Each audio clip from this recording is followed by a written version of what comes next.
Tax filing season starts on January 28th.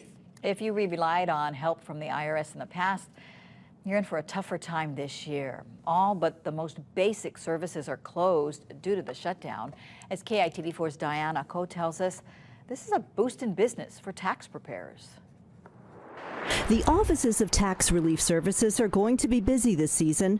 David Ramirez and his staff are already answering questions that some taxpayers would have directed at the IRS, whose help center is closed during the shutdown. Here locally, we actually only have a handful of individuals to examine returns and to collect returns. However, and right now they're all on furlough. If you have a simple tax return and plan to file right away, Ramirez, a former IRS agent, says wait a few weeks.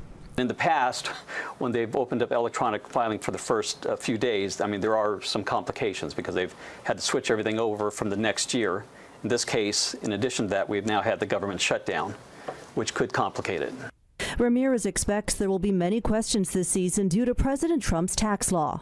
There's so many sweeping changes that have taken effect with itemized deductions, personal exemptions, child tax credits, education credits, that you're going to need to have your questions answered.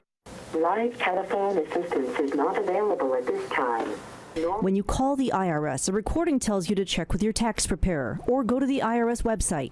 The website actually is pretty good, but it's still not the same as asking a live person how to treat a child or how to treat the deduction.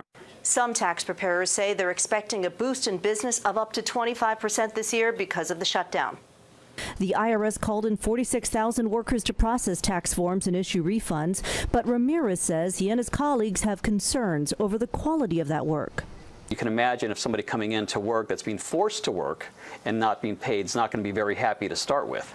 Tax professionals also point out newer IRS employees may not be well trained. Even after they start working again, there's going to be a backlog. As for your refund, while the Treasury Department has said it'll come on time, Ramirez predicts at least a few weeks delay. We are preparing for the worst.